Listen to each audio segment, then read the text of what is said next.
Uh, we are pleased to have with us Professor Jeremy Holmes, who is a psychiatrist and fellow of the Royal College of Psychiatrists. He was an NHS consultant psychiatrist in London and North Devon for 25 years. He is also a honorary professor at the University of Exeter, where he co-founded the Exeter Master's Program in Psychoanalytic Studies, which is now a doctoral program, and the Psychodynamic Professional Qualification course. He is the author and co-author of over 20 books and 250 papers and lectures nationally and internationally.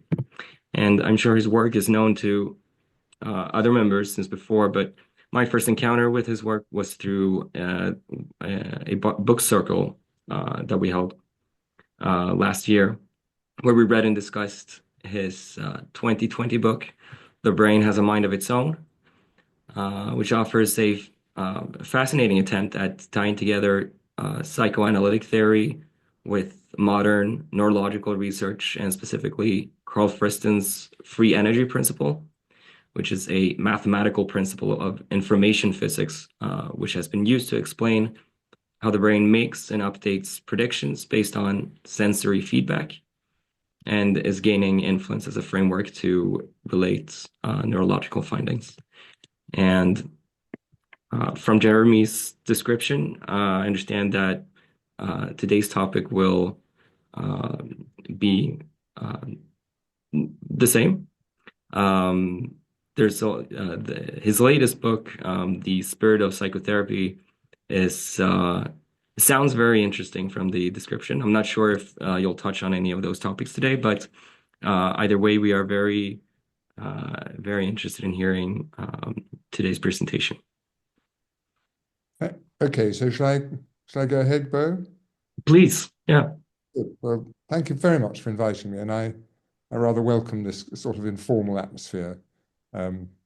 Although I am going to sort of give a talk to slides, but then we can, I hope, have a sort of interesting conversation. But just a little bit more about me.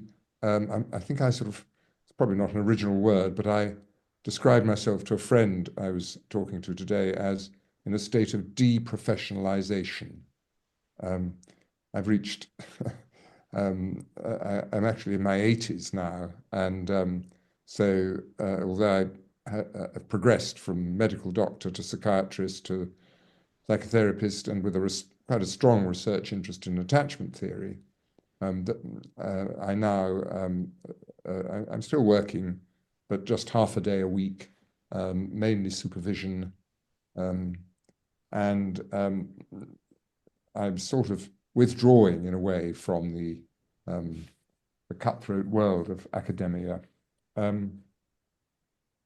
But that said, I have in the last few years been very interested in Karl Friston's work, and have tried to sort of, it sort of opened up a chapter for me, which I found very helpful. And I suppose what I'm going to talk about today is somewhat autobiographical description of how I have come across Karl and his work, and how I think it can help us think about both our everyday work as psychotherapists. I mean, I don't know how many of you are actually practicing psychotherapy or psychoanalytic psychotherapy, but for me, that's the bedrock, the consulting room, and also sort of as an overall framework for thinking about the work that we do.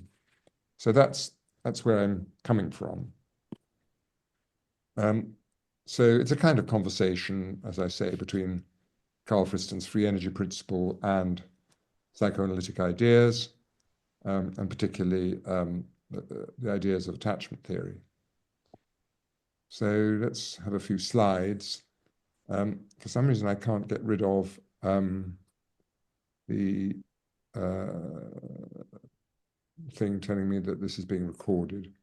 But hang on a minute. I'm just going to see if I can get rid of it. Right. Is there an OK button? It's okay, I've done it now. Okay, okay. Well, this is a kind of little joke. Pirandello wrote a play in the 1930s, 6 characters in search of an author. And from my point of view, there's always been a huge gap between the wonderful world of psychoanalytic theory and the actual practice of psychoanalytic work in the consulting room.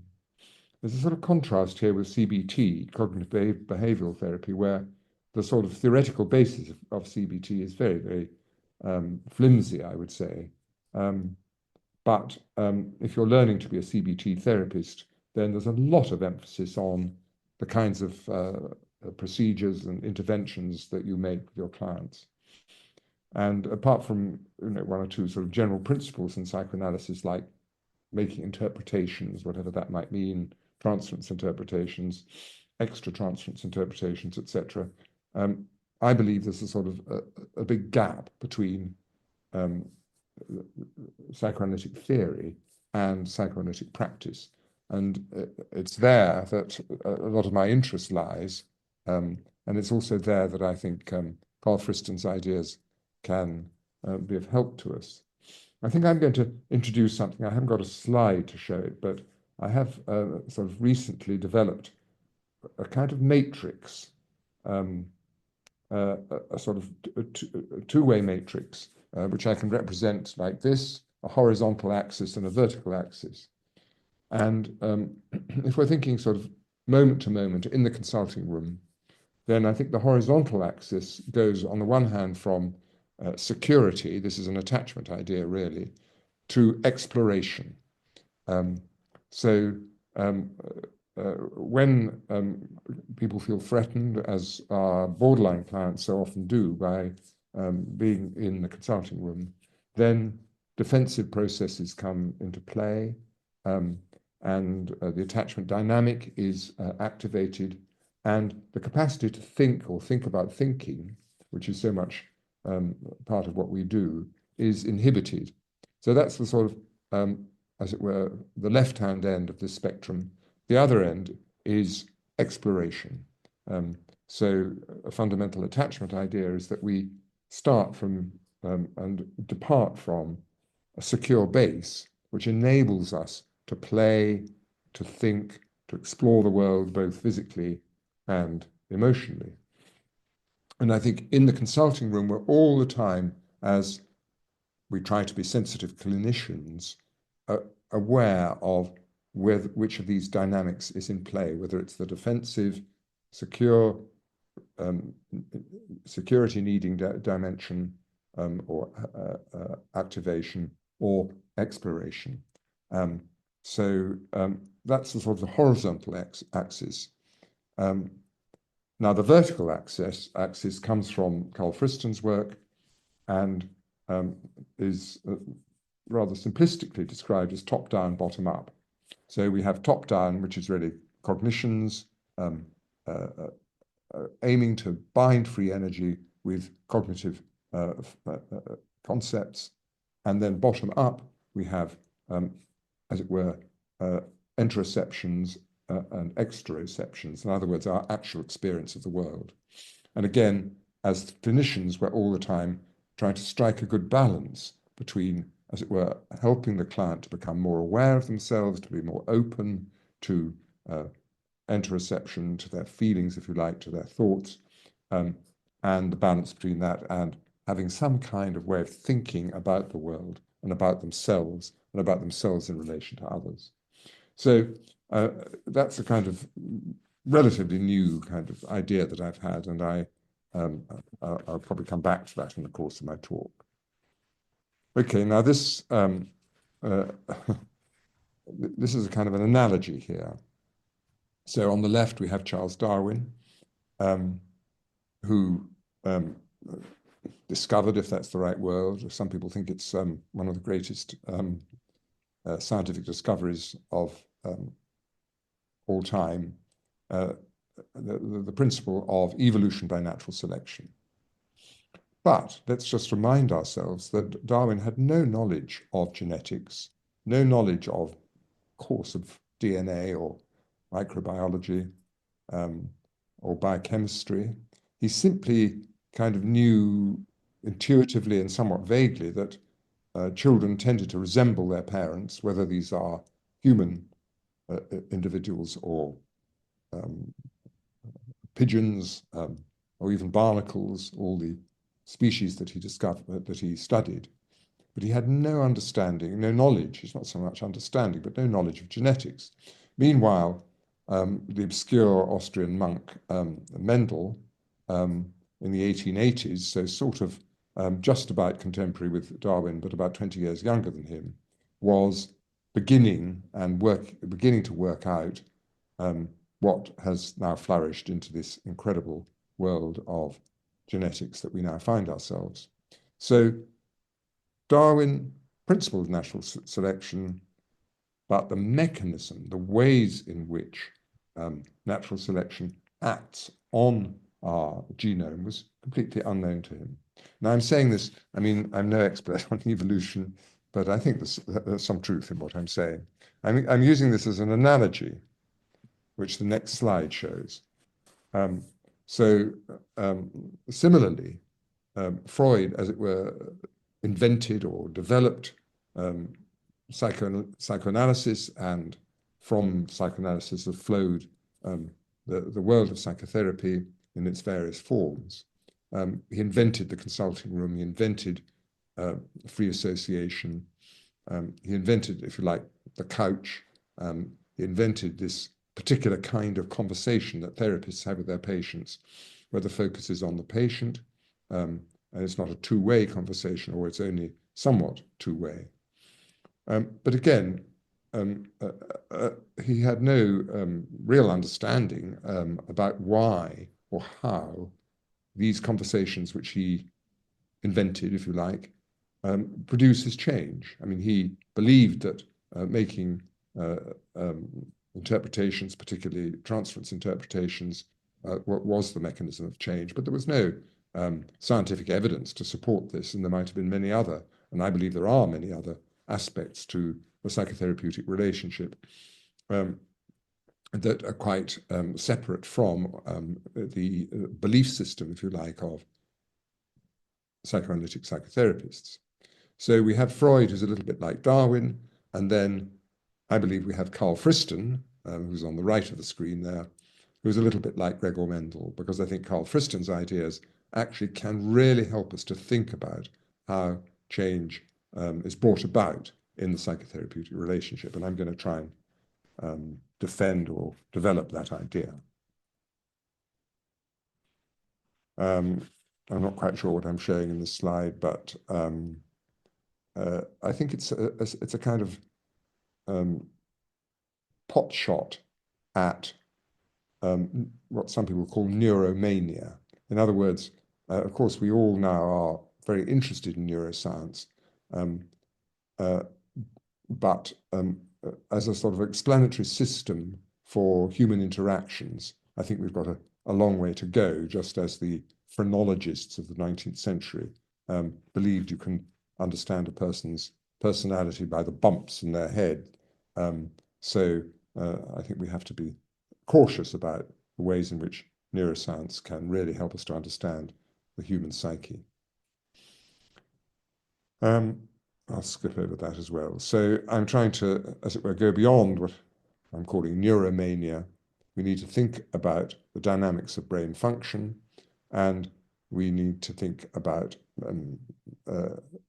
what Karl Friston talks about, which is so important, which is energy, psychic energy in terms of information. And I'm sort of wedded to the idea of relational neuroscience, as opposed to neuroscientific explanations which are located solely within the individual. And I'll try and develop that in a minute. Okay, now this to me is one of my favorite pictures by Kandinsky, and it's a kind of, I think it's an attempt to illustrate the nature of the psychotherapeutic relationship.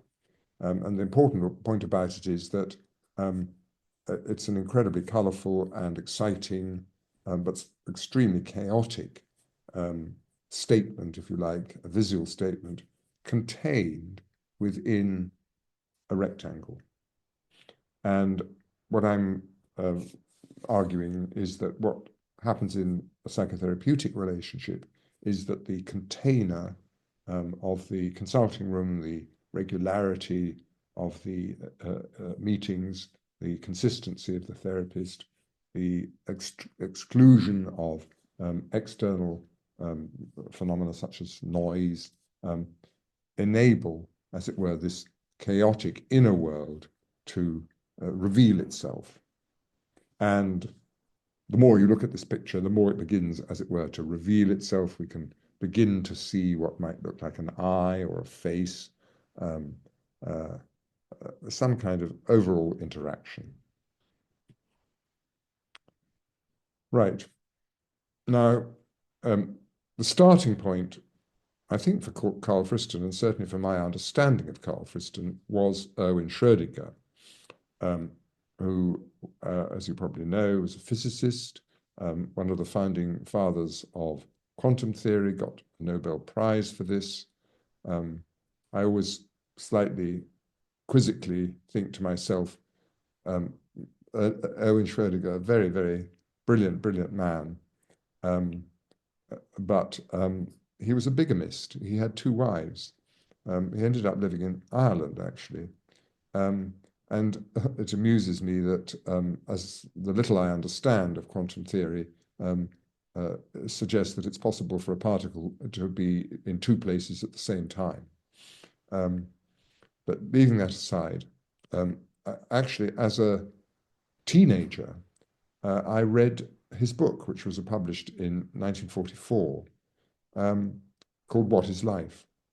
And Schrödinger, a sort of a pithy aphorism, it was the phrase life as or is negentropy. That's to say, it's the antithesis of that chaos that we're seeing there.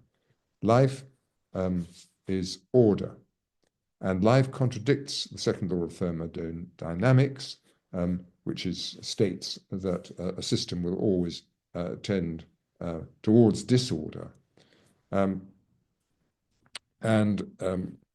This is a bit of an aside, which I won't go into that, but I think we can, so if we think about life as negentropy, well, their entropy, of course, is disorder, chaos, and we can think of Freud's idea of the death instinct as essentially saying that we are all destined to end up in an entropic world, but while we're alive, life is negentropy. How do we sort of, just to develop this a tiny bit, I mean, I usually say we're all familiar with the fact that if you make yourself a cup of tea or a cup of coffee, and then the telephone rings or someone comes to the door, and you go back to your cup of tea or coffee 10 minutes later, that tea or coffee is always cooler than it was when you left it. It's never hotter. And that illustrates the second law of thermodynamics. So the sort of order that is the heat of the coffee in its cup is gradually being dissipated by the second law of thermodynamics into the room that finds itself. The contrast here is with life. I mean, another example, I think Karl Friston, I may have got this from Karl Friston, but he gives the illustration. If you've got a glass of water, if you drop a drop of ink into that water, the dye of the ink will diffuse itself throughout the cup in a matter of a few minutes, again, following the principle of, as it were, moving from order to disorder. Whereas if you drop an organism into that cup, like an amoeba, that amoeba retains its integrity because it's alive and it, as it were, contradicts the second law of thermodynamics. So this is what I'm calling the DNA of psychic life. And I think Karl Friston's insight, if you like, is that negentropy applies to the brain. And he coins this idea that the brain, as it were, is confronted with free energy. So our senses are constantly bombarding us with information, but it's unbound. We don't have a way of sort of containing this free energy. And the brain, as he sees it, abhors chaos. the brain is all the time attempting to bind the free energy that comes from the external world and from our interoceptions. So these are some of the things I'm going to talk about in the next half hour or so. Um, so in order, as it were, to bind free energy, there's a kind of general principle which is attend only to anomalies. That's to say, we have a pre-existing top-down model of the world which tells us that the sun always rises in the east and sets in the west. And therefore, we don't, as it were, once we've acquired this knowledge through experience, we don't actually have to, as it were, direct our attention towards where the sun is coming from. Of course, we might direct our attention to the beautiful colors that the sun produces. So attend only to anomalies. The brain is always looking for anomalies, something new, and there always is something new. I mean, even though, you know, some of you may have read my book, but what I'm saying is not word for word what's in that book.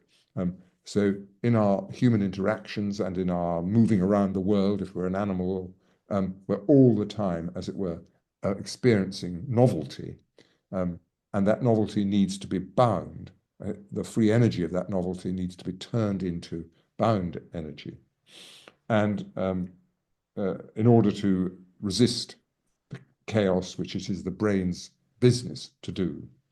And I think this applies to us as psychotherapists as well. So I think one of the things we're always doing in therapy is, as it were, looking for things we don't quite understand or which don't quite fit. So if a patient comes to us and tells us all about their family, but they don't mention the father or the grandparent or something, or a sibling of something of that sort, we would immediately be, as it were, alerted to the fact that they have a kind of model of the world that hasn't encompassed whatever it is that's missing. So this is the basic Fristonian model, if you like, that the mind is bombarded with sensations from the interoceptions and the interoceptions, and these, as it were, are what Karl Friston calls experience that's bottom up. So we then have to make sense of this by drawing on pre-existing models of the world and minimizing discrepancies between input and our models of the world in order to eliminate free energy and turn it into bound energy. And there are a number of ways in which we do this. So again, the example that's often given might be, it's dusk, so there's not much light, and you're going for a walk, and you see something in the distance. It's got four legs, it's got a tail. Now, what is that? Could it be a tiger? Could it be a cat? We need to clarify. I mean, first of all, the context tells us it's very, very unlikely to be a tiger, unless there's been some news of an escape from a zoo in the Western world. So we draw on a kind of contextual knowledge of the world, but we also increase the precision of our sensory input. And in other words, we go towards this object, we focus our attention on this object, and we then, as it were, are in a position to say, oh, that's just a cat. We don't need to worry about it.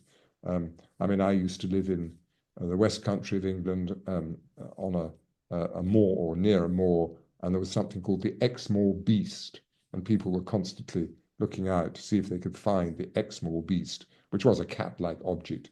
No one had ever actually caught an Exmoor beast, so it was either a feral panther or more likely just a domestic cat that people were seeing in the dusk. So, and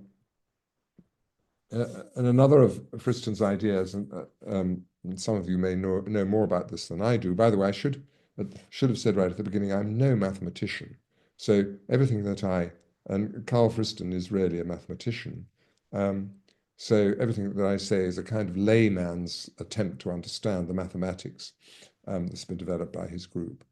But one of his basic ideas is that we have sensory input, let's say into our visual system, into our eyes, and then there's always a kind of, the eye is already able to respond to particular features of the visual system, such as edges or borders, where there's a sharp differentiation between light and dark.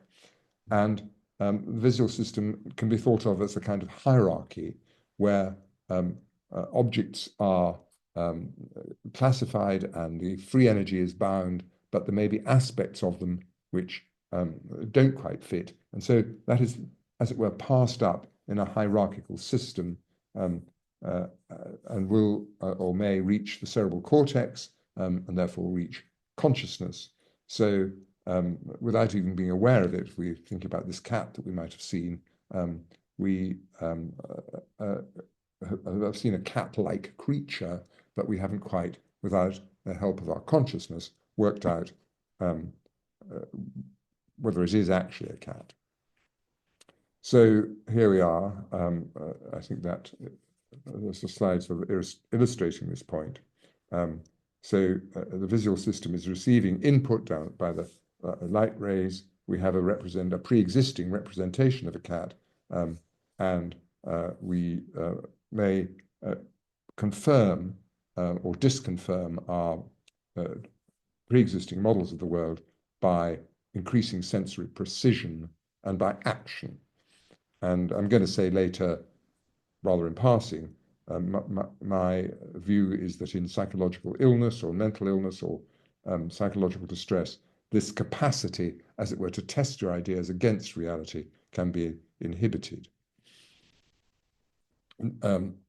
This is just another idea that supports the model that I'm trying to develop with you, which is that the more top-down fibers to the visual system than bottom-up. In other words, there's always a kind of, as it were, conversation going on between top-down models of the world and bottom-up sensory input, and trying, as it were, to correlate the two.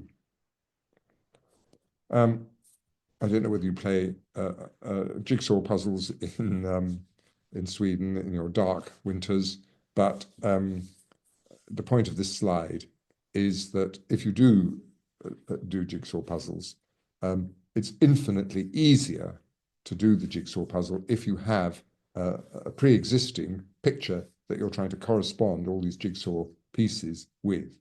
So in other words, the top of the box has the picture, that's top down, and then bottom up is assembling, as it were, all the pieces of the jigsaw puzzle in the light of the top-down model. So in that sense, we are creating our own worlds. So there's a contrast here, which I think is quite important. I mean, this may be very naive. I'm sure you understand and know all this far better than I do. But there's a kind of model of the visual system which assumes that the eye and the brain are a little bit like a camera, and that the eye is merely a lens through which the light rays pass, and they somehow pass back to the occipital cortex, to the visual cortex, and the image that's in our mind is the image similar to that which we would find if we look at the back plate. This is, of course, pre-existing, this predates digital photography, so you have to imagine this in the old pre-digital era. But I think people carry around this idea that, as it were, our visual system is a representation of the external world. And the point that I mean, I think we now have to think of that very differently. And we have to realize and think that what we call the external world is actually created by the mind, by the brain, as a way of binding and making sense of the sensory input with which we are surrounded. Okay, so this is a bit of an aside because we now have to think about Bayesian probabilities. So when we see something, again, let's go back to the cat at dusk, we're actually making probabilistic estimates. And our visual input correlates with our prior experience. So we've seen lots and lots of cats about, and we've never seen any tigers about. So it's very likely that based on prior experience, this four-legged creature with a tail and big ears is a cat. this is a kind of silly joke that might not work in, well, I'm sure it doesn't work in Swedish, but there's a famous um, uh, uh, there's a famous comedian or a couple of comedians called the Two Ronnies, and one of them is a shopkeeper, and the other one in a sort of hardware shop, and the other one comes in and he says, "I want 4 candles." And so the auditory input into the ear of the shopkeeper is 4 candles, and that can mean 4 candles, 1, 2, 3, 4 candles that you light for Christmas, or 4 candles which you need for your fork if you're a gardener. So and working, and they have a kind of silly conversation where they get cross purposes about this. But that is trying to illustrate the same point, that the meaning with which we experience the world comes, as it were, from the context and from the brain, and is not inherent in the sensory input. Yes, I think I've said that. Okay, I'm going to give a sort of a little anecdote about my life, that I think when I was sort of struggling to try and understand Friston, I had this particular experience. So I now live quite near London in a more urban setting, but for 35 years I lived in a very rural part of the UK. And here's a picture of Exmoor. And you'll see the significance of this creature in a minute. That's a crow. So I'm going to tell what I call a Bayesian story. So it's spring, like it is now. I'm going for my daily run. I ran across the fields, and I noticed that the local farmer had recently sprayed some weed killer, which he did every year. And so I experienced a slightly sickly smell and a feeling of nausea when I got home. Next day, I went for my run again. The smell was gone, but as I was running along, in my peripheral vision, I saw a black flapping object. And so I thought, that must be some poor bird that has been poisoned by the weed killer, a black bird that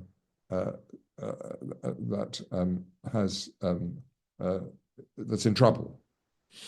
So I shifted my vision from peripheral vision to front-on or foveal vision. I went towards the poor crow that was flapping with this illness that I attributed to it, and saw that in fact it was just a piece of black plastic, which I'm sad to say our farmers often leave about their fields.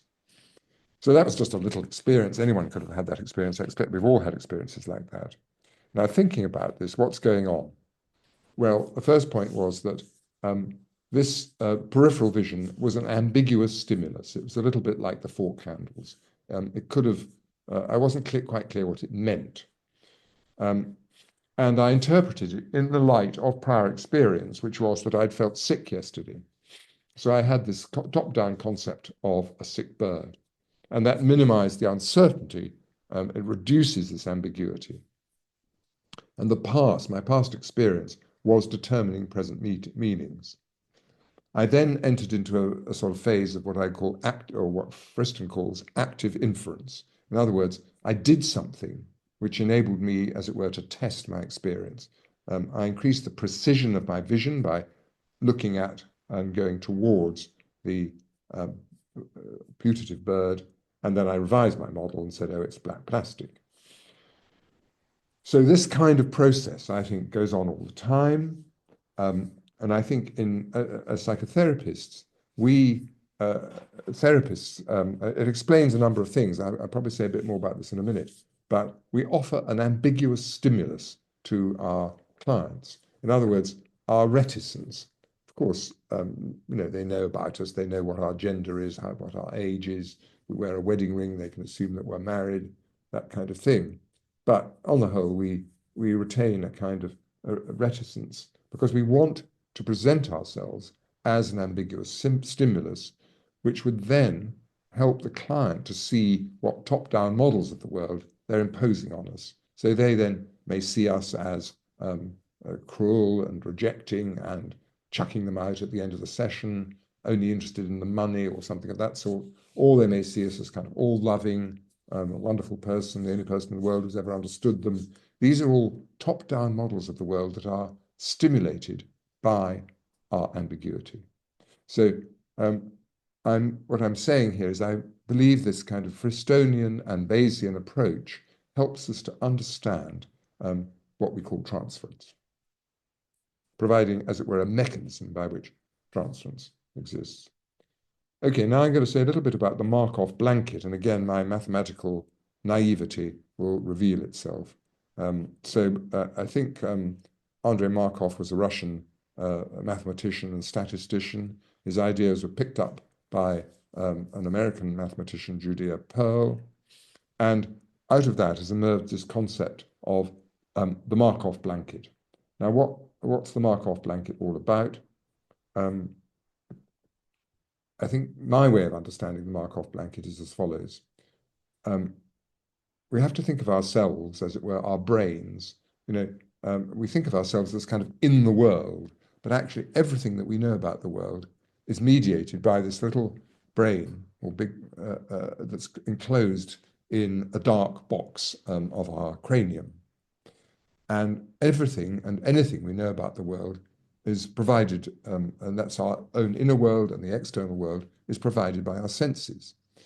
And I think that the idea of the Markov blanket is there's a kind of, so we're sort of, as it were, wrapped in this blanket where we are given information from our sensory systems that we then have to make sense of.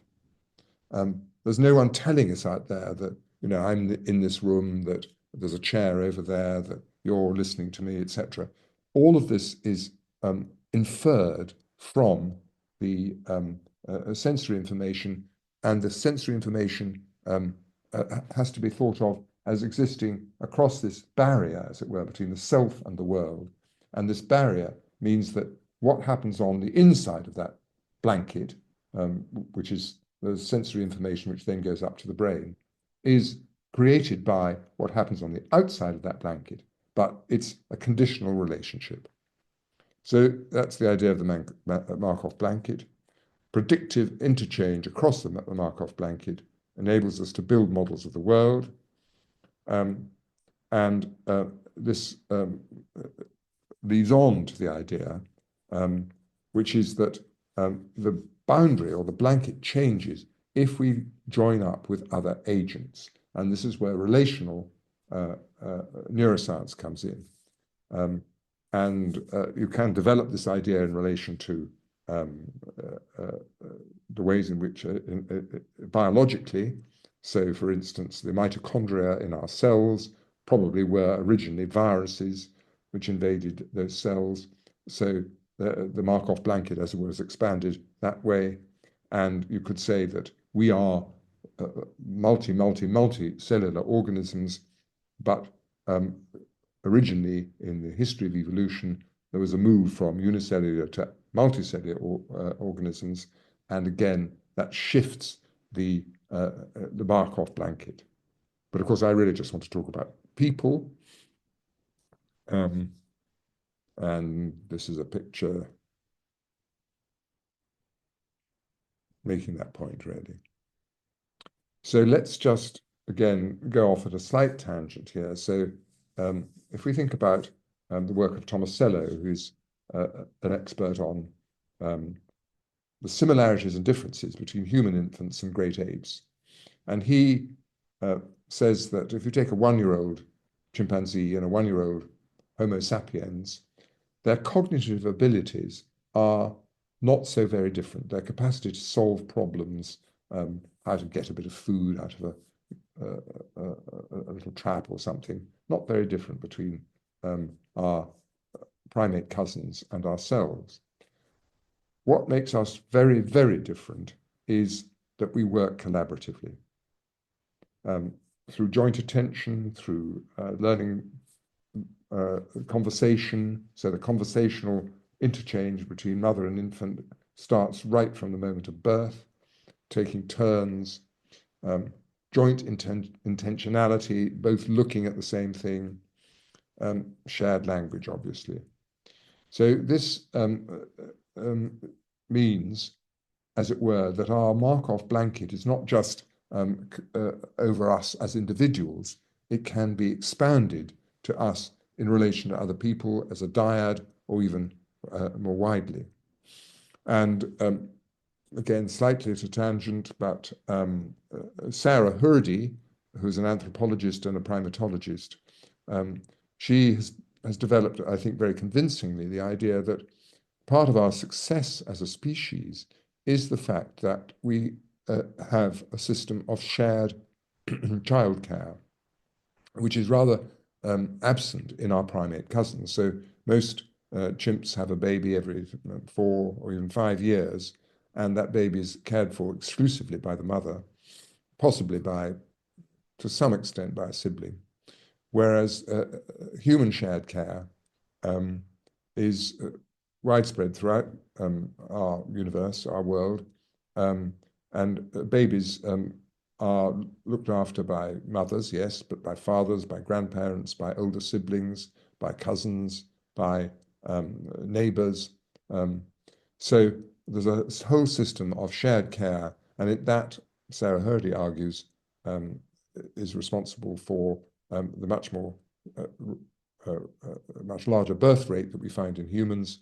You can have a baby every couple of years if you know that you're in a group where there will be shared care in the way that I say.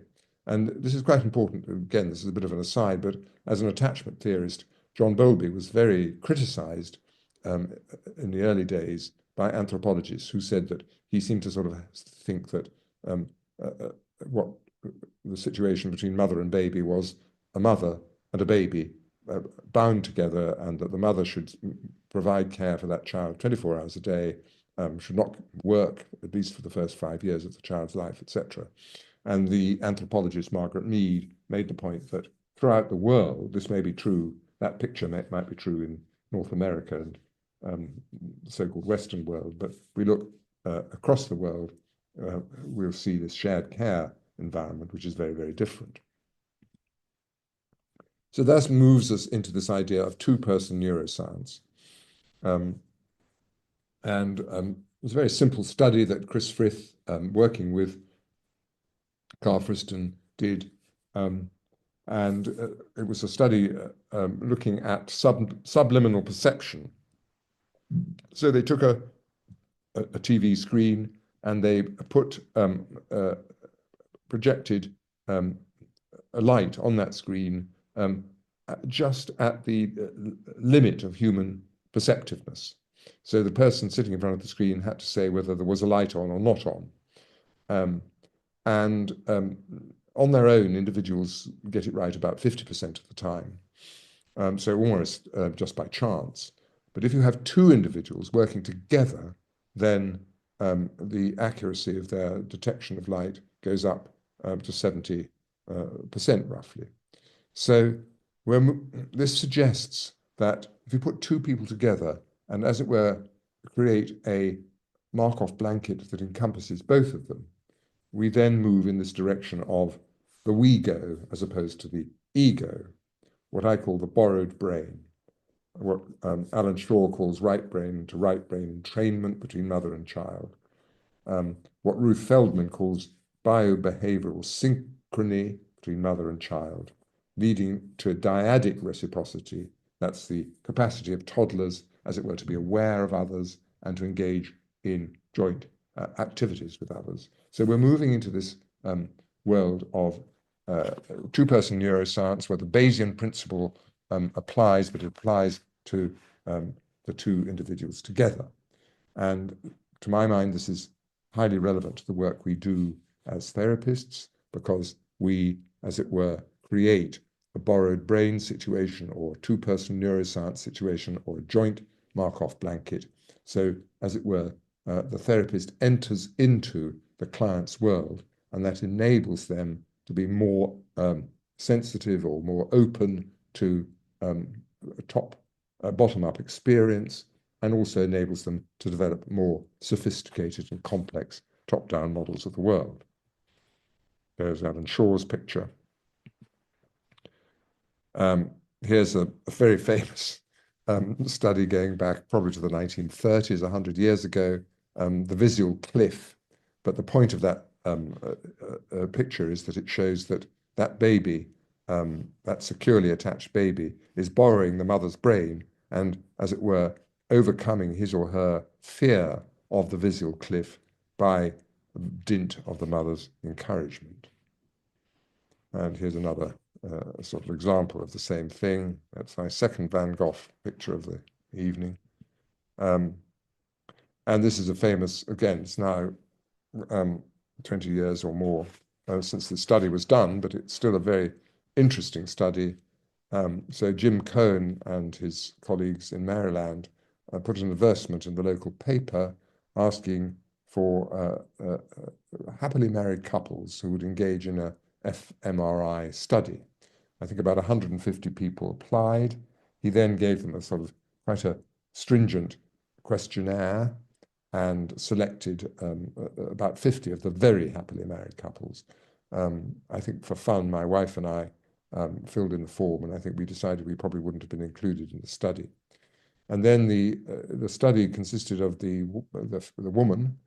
She was put in an fMRI scanner, and she was told that she would experience a mild electric shock to her left leg at some point in the next 20 seconds. And the fMRI scanner was interested in the HPA axis, in other words, the parts of the brain that deal with threat. And under three conditions, on her own, holding her husband's hand, and holding a stranger's hand. And what was the outcome was, unsurprising in a way, that the activation of the hypothalamus or the HPA axis was greatest when she was alone and least when she was with her spouse. So what we're seeing there, as it were, is the capacity to inhibit danger actions, fight, flight response. Going back to my original model, the defensive attachment dynamic end of the spectrum is reduced when she's in this dyad with her husband. They were a bit worried, actually, that this would be picked up by the ultra anti-woke right in the States, saying, well, there you are, the married state is the best of all. So they repeated the study with gay couples and found an even bigger difference. So this is I'm trying to illustrate this from using my surname, the famous Sherlock Holmes trope, the dog that didn't bark in the night. So in other words, by holding the mother's hand, by holding the spouse's hand, the woman experiences far less anxiety. Or putting it a different way, shared load, affect co-regulation, bottom-up collaborative prediction error minimization, no free energy, no worries. And Friston and Frith call this a duet for one. So in these shared Markov blankets, there's a division of labor, and under the shared Markov blanket, which I believe pertains in a therapy session, the therapist's interoceptions, which is their countertransference, can be, as it were, transmitted to the patient, and they can begin to think about them. So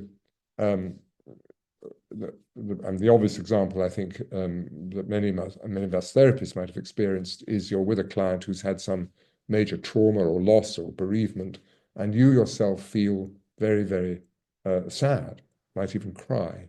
And the client appears rather cool and detached, particularly if they're an avoidant, detached individual. But we can then, as it were, feed our own interoceptions into the client, and they can then, as it were, start to think about what it is that they're not experiencing, the sadness, the loss, the anger, etc. I think I'll leave that slide. Yes, well, mentalizing is a concept that's emerged out of the attachment research, and on the whole, one can quite confidently say that the capacity to mentalize um, is associated with psychological health and recovery from particularly borderline personality disorder. And a lot of the work, mentalization-based therapy, is based on the idea of developing this capacity for mentalizing. So what is one doing in mentalizing? Well, my definition of mentalizing is to see oneself from the outside and others from the inside. And so you can imagine in a therapy dyad, as it were, where you have this joint Markov blanket, the client can absorb the therapist's top-down views, that's seeing themselves from the outside, um, and they can also draw on the client and the therapist's interoceptions, as I was giving the example just now of sadness or tears, um, uh, to see others from the inside. Um, so let's go on. So what have I said so far? The life in its brain is negentropic, order and coherence versus free energy, active inference, prediction error minimization, the brain organized hierarchically, two heads better than one. Now, I have got a few more slides, but I think maybe we should have a pause and discussion now. So I'll be guided by you, Bo. Shall I just finish my talk or shall we stop here?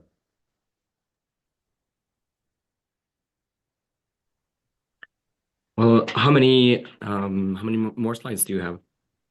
Well, not that many, and I'll go quite quickly through them. Yes, all right. Shall I go on? Well, yeah, yeah, I think that works fine. Okay.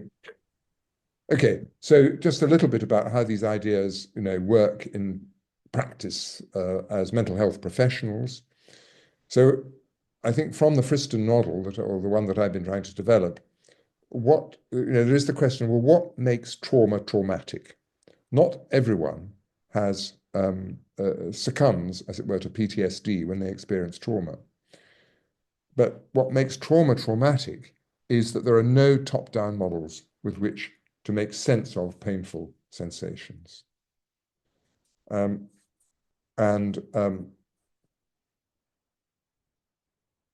John Bowlby developed this idea of, if we think about depression, developed this idea of defensive exclusion. In other words, in depression, in order to survive, in order to remain attached, it's necessary, as it were, to exclude or repress or push away bottom-up input. And in personality disorder, we might say that individuals stick rigidly to top-down priors. They're unable to modify their experience of the world in the light of, or their view of the world in the light of experience. And indeed, in so-called projective identification, individuals, as it were, create a world which conforms to their top-down models. And we as therapists are all the time, as it were, trying to counteract these aspects. So in trauma, we often just try and help the client to tell the story of the trauma over and over again. And this in itself, as it were, begins to develop a top-down model with which to bind the painful experiences that they've had. In avoidant attachment, and which may lead to a degree of depression, then free association, a standard psychoanalytic technique, is essentially trying to help the client to allow their experience into the mind so that it can be examined and thought about. And we are, as it were, trying to create an environment in which the top-down models can be challenged by actual experience. So dreaming enhances the repertoire of models. I think of dreaming, I mean, I don't know if there's any evidence to support this, but my idea about dreaming is it's a bit like the immune system, but what the vaccination, as it were, it exposes the immune system to a variety of antigens so that when it does meet them, it's already got a model, as it were, of that antigen. And similarly, the bizarreness of dreams is increasing our repertoire of ideas about the world. And I've mentioned free association, I've mentioned mentalization, and this idea of the enigmatic signifier that the therapist is, which I've already mentioned. So that's a famous example. I've gone into Spanish, I don't know why, but is that a very beautiful young woman or is it an old woman of my sort of age? and I had this idea that, why is the Mona Lisa the most famous picture in the world? It's because it grabs our attention because of its very ambiguity. We haven't got a top-down model that absolutely fits this. Is she smiling? Is she sad? Um, is she challenging? These are all possibilities. And this is Jean Laplanche, a French psychoanalyst, who developed this idea of the enigmatic signifier. So I'm saying an enigmatic signifier is an experience for which we have no prior model of the world. We try to align our models of the world with this ambiguity. And in therapy, in so doing, we, as it were, come to understand ourselves and the models of the world we carry around with us. I don't know why I'm showing that picture, but it is rather nice. That's John Berger, yes, as an art critic, and yes, these are some little. Uh, I think the idea here is that in therapy we increase the granularity of experience. We allow actual experience into the mind because of the Markov blanket and the shared Markov blanket or the borrowed brain. And he's looking at this in terms of someone who is drawing a tree, but I'm saying that something similar happens in a psychotherapy session. So I'll just read this. To draw is to look. A drawing of a tree shows not a tree, but a tree being looked at. And that may take um, uh, uh, um, minutes or hours, and it refers back to much previous experience of looking. So that, to my mind, is a kind of encapsulates some of the things that we're doing in therapy, where as it were, looking at experience, looking at it in this much more granular way. And I mentioned this about ambiguity. So how therapy works with free energy.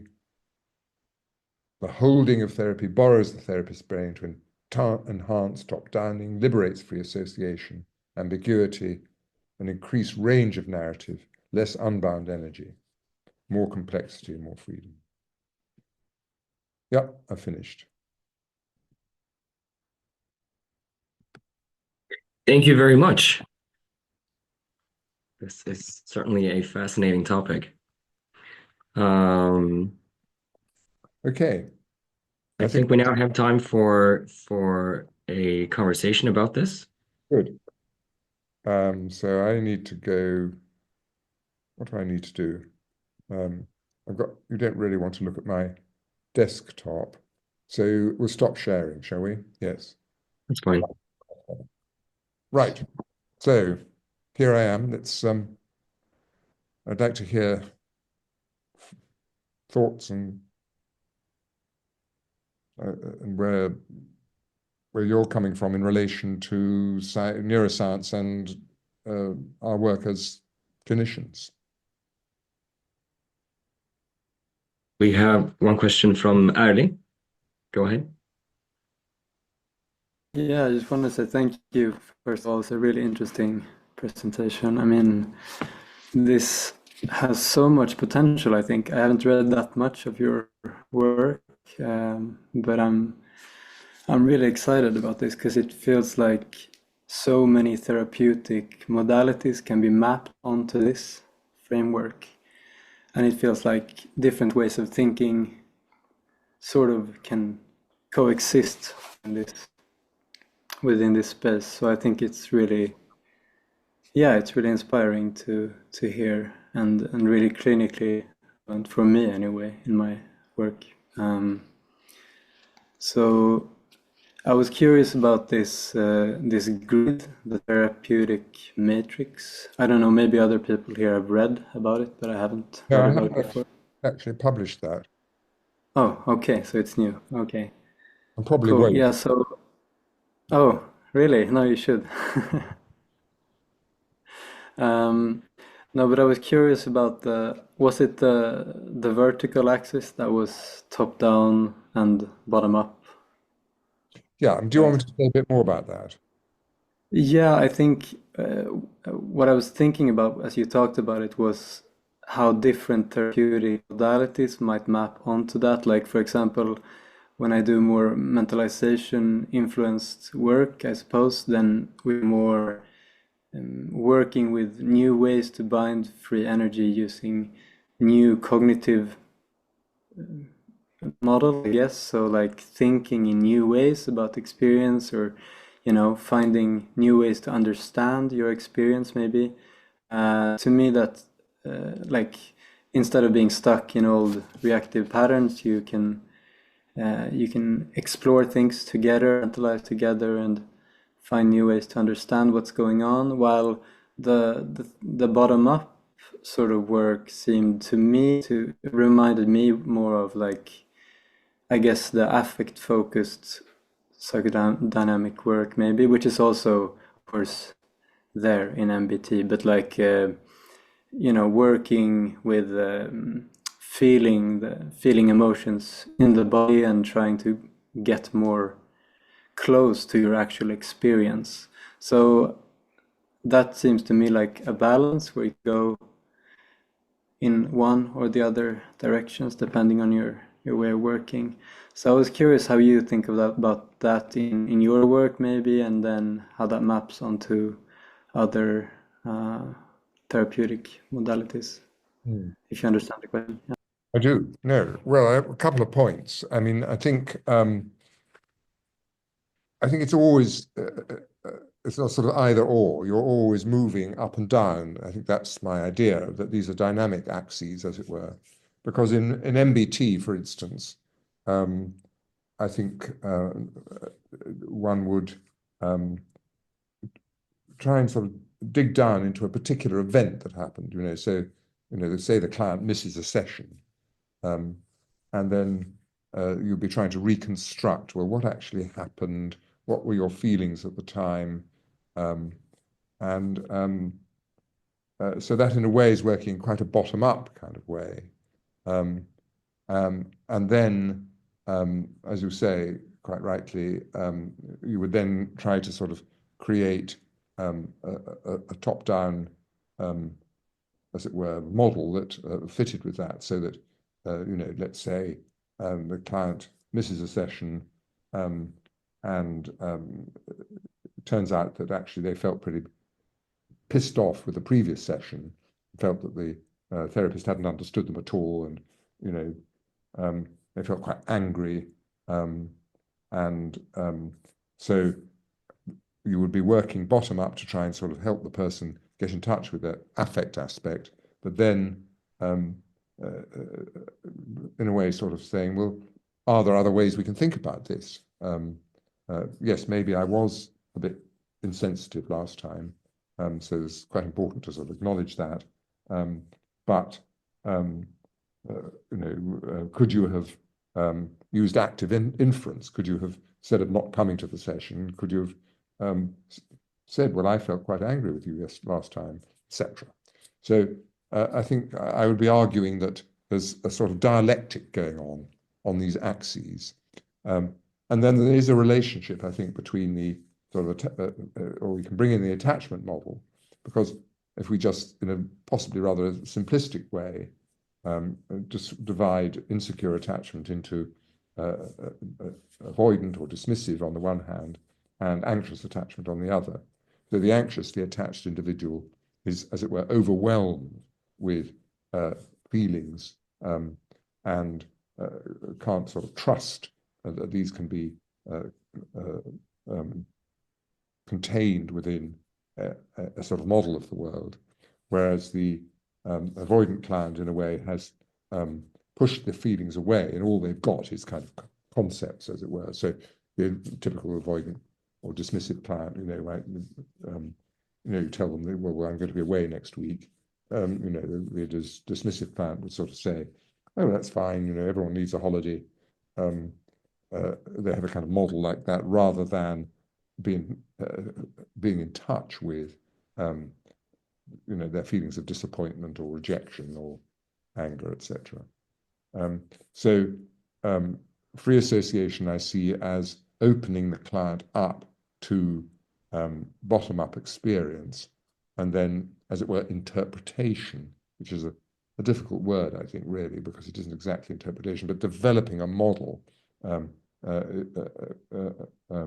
with which to bind the energy of a bottom-up experience. So that's, so thank you for your comments. And yes, it's true that it is, I am, I'm afraid, ecumenical. I am not sort of espoused to any particular model of working. I mean, that's another sort of aspect, for us as therapists, because, you sort of say, well, there's MBT or there's affect-focused therapy, etc.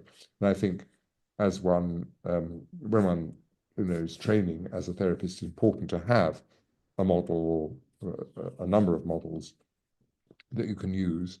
But I'm sort of really am interested in a kind of meta model, which I think this Fristonian work can help us with, which encompasses the range of different therapies. I often sort of say, well, if you're a fly on the wall of a therapy room, how would that fly know that they're seeing an MBT therapist or a Kleinian therapist or a affect-focused therapist, that kind of thing.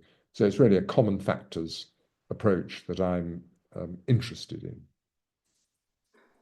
Yeah, thank you. I would just want to add that like it's so refreshing to see a meta model that's actually useful clinically, or that, I mean, because the common factors articles are very interesting, I think, but sometimes they boil things down a lot to like the importance of the therapeutic alliance and so on. A couple of important things that are, of course, they are central, but this, I feel like this captures the dialectic of how I try to work myself, So if you have anything written on this, please send it to me. It's really good. Yes, well, there is a paper in an obscure journal called Entropy. Have you got, well, I think have you got, anyway, you can get my email address. If you get my email address, if anyone wants, a paper or slides or anything, just write to me. Thank you. Thank you. Okay, we have another question from Anna. You need to unmute.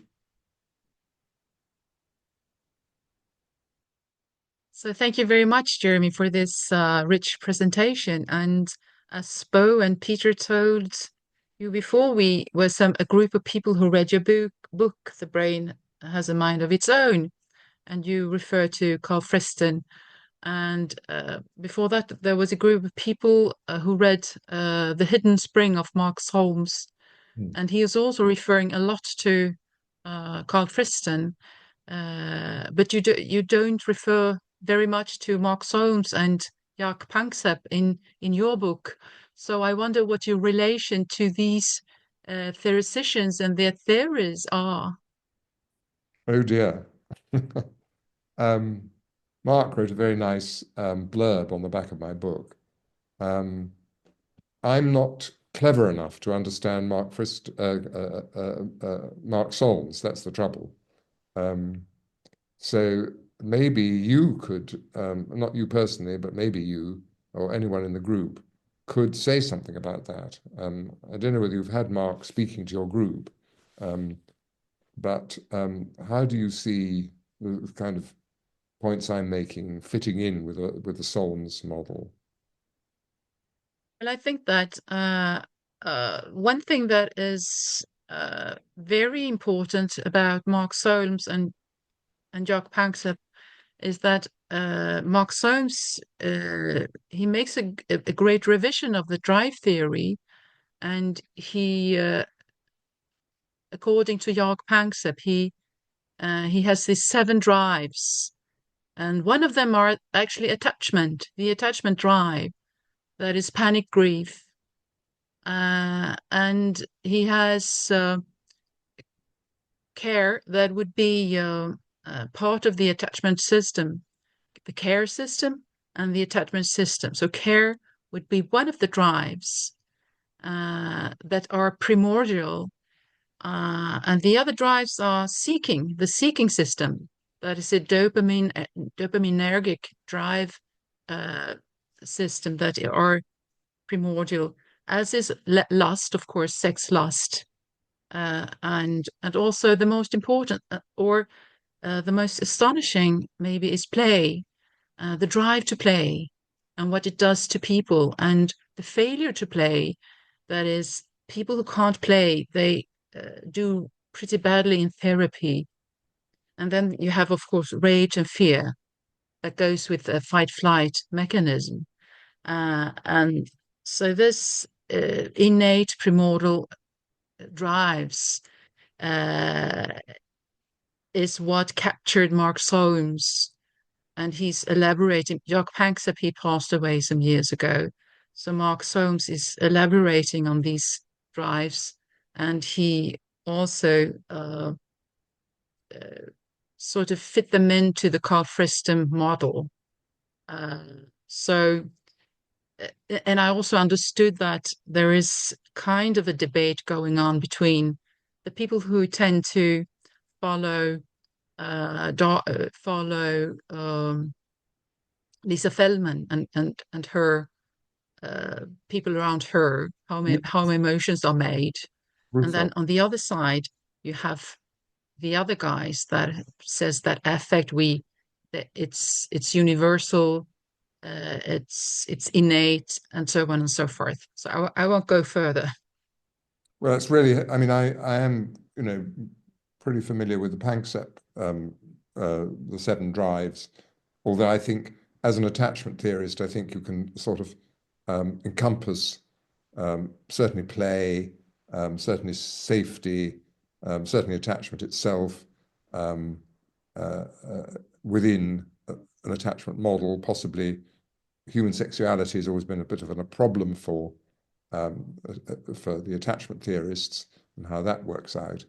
And I think this the idea of a kind of relational perspective on these drives is hugely important. That they virtually all exist in a relational context. And I think that idea of the duet for one or the borrowed brain fits in with that. And yes, I mean, drive theory is sort of a kind of headache for psychoanalysts. Uh, I'm not sure that it's such a problem for um, attachment theorists, but I do think this, one of the sort of key battlegrounds, if you like, in psychoanalysis is, well, what about the death instinct? What do we mean by the death instinct? How could there be such a thing as a death instinct?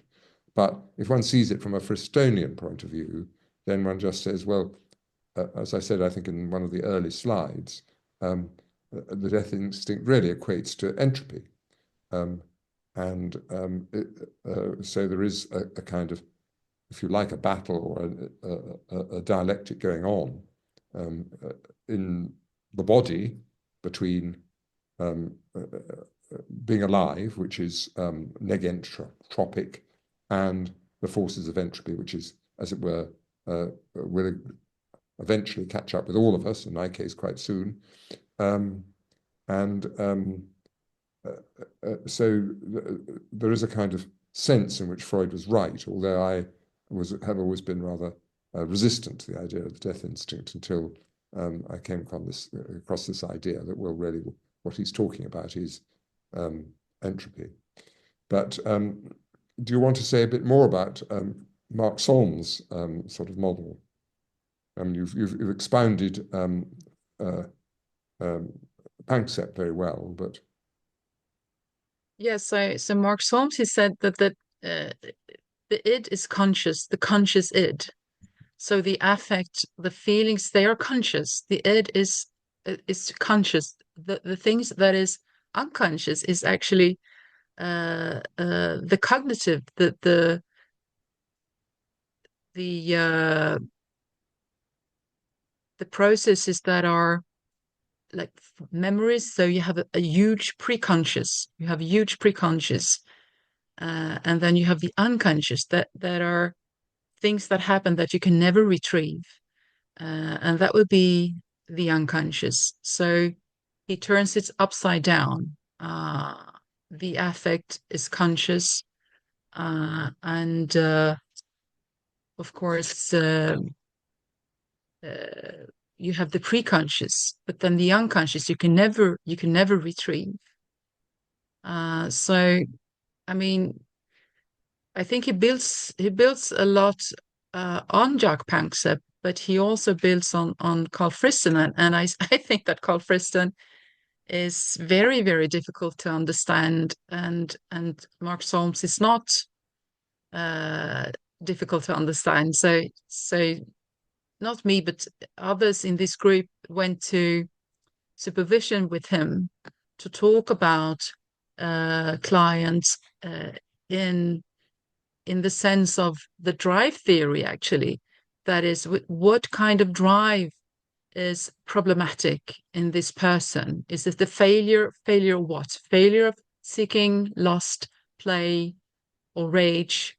So how to capture these drives and how to help the client to elaborate on how to use the affect. So the affect is a biological thing, and then the affect is when it's transformed to a feeling, and then the feeling, the emotions, that would be the words you put on the feelings, that the emotions, the feelings. So there's this different kind of levels that he speaks about, and the feeling, there is also an hierarchy, where you have a feeling of the bodily feelings, a need to go to the toilet. So you have the bodily feelings and the social emotional feelings. So this is, he says, we are doctors of feelings, and the feelings are felt. So there is a feeling in the room. So it's not that they come to us and say, I have a problem, but they don't, maybe they don't know why they feel like this or that, but that the feeling is conscious. Yeah. And I think this idea of the sort of hierarchical approach is hugely important. And, so we are only really dealing with that which reaches consciousness. But Yes.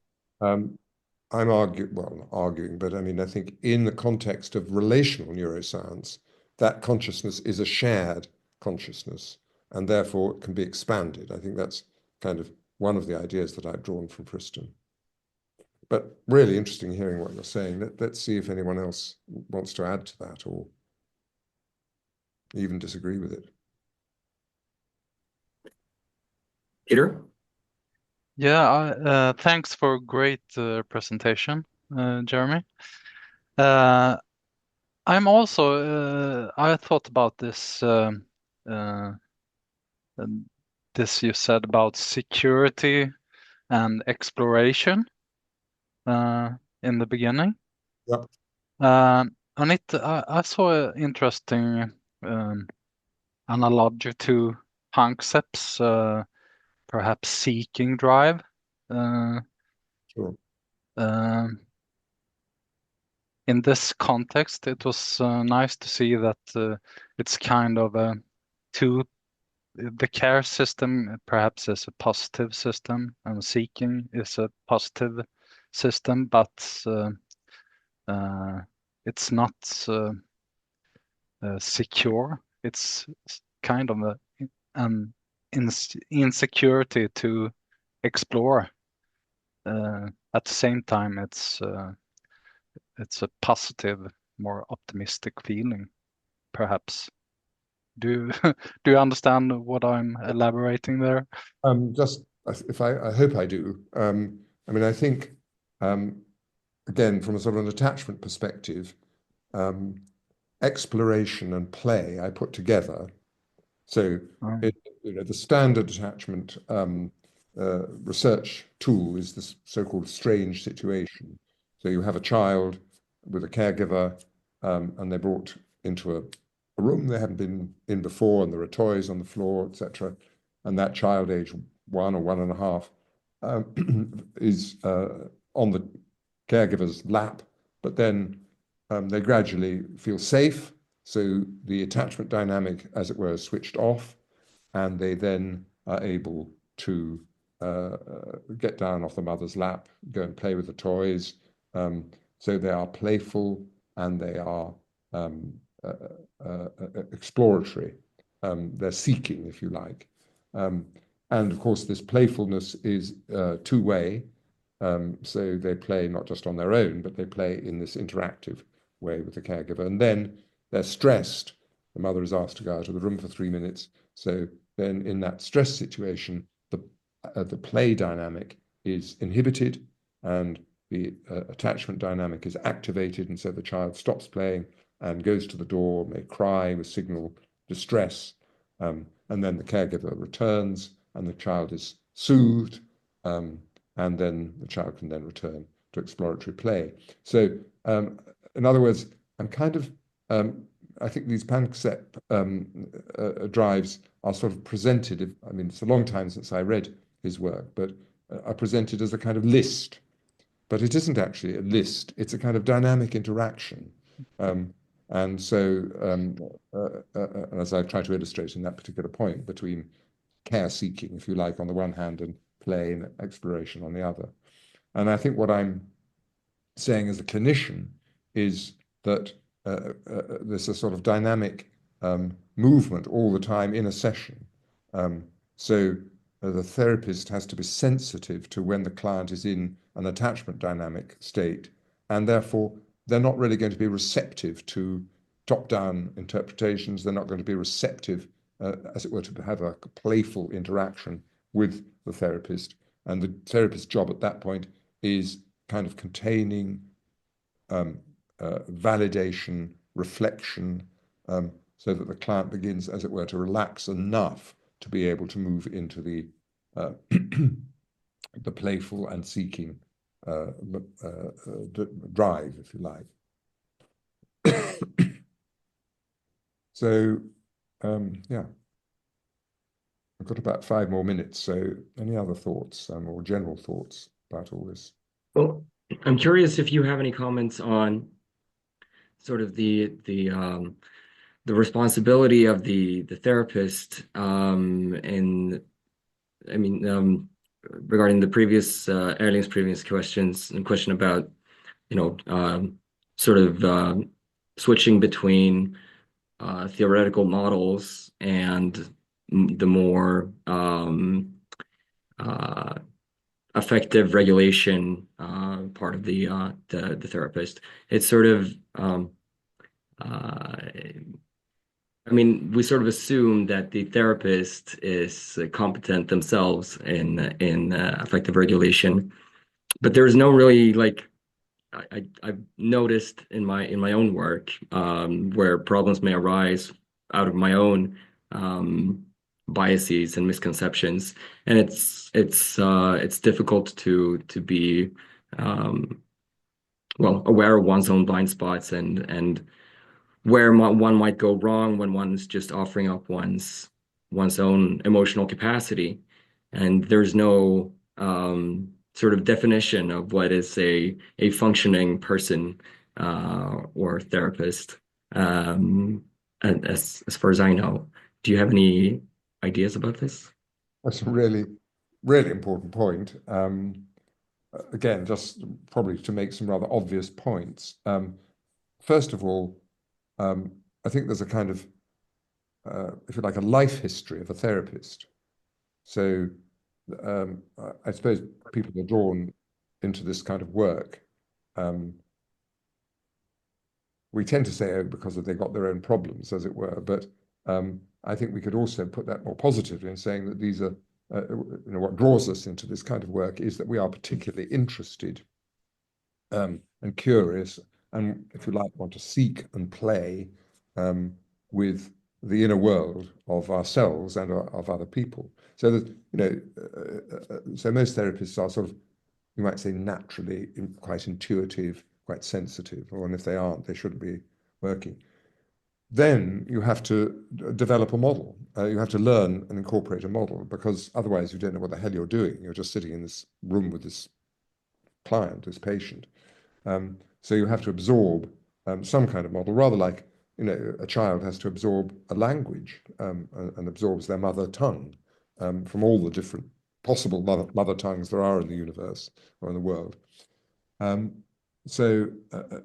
then I think, you know, there's a sort of, so that's sort of stage one, stage two, stage three is a kind of finding your own voice. So even if you have, you know, if you are an MBT therapist or a psychoanalyst or a CBT therapist, you still, as it were, using a kind of Piagetian model, you kind of absorb or digest the training that you've had and make it your own.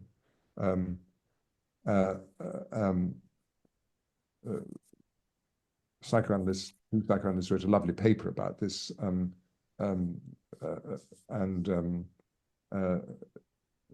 Thomas Ogden being one of them. I think they had the phrase, you have to honor your ancestors and kill the father. In other words, you have to sort of absorb what works for you. And then, I suppose, as I say, I'm sort of in a deprofessionalized state at a stage of my life and my working life. So where sort of, in a way, these specific therapy models are not so sort of compelling as they were when you're training, and you develop a kind of confidence in yourself, so you don't need to cling on to a particular therapy model. Anyway, so there's that aspect. And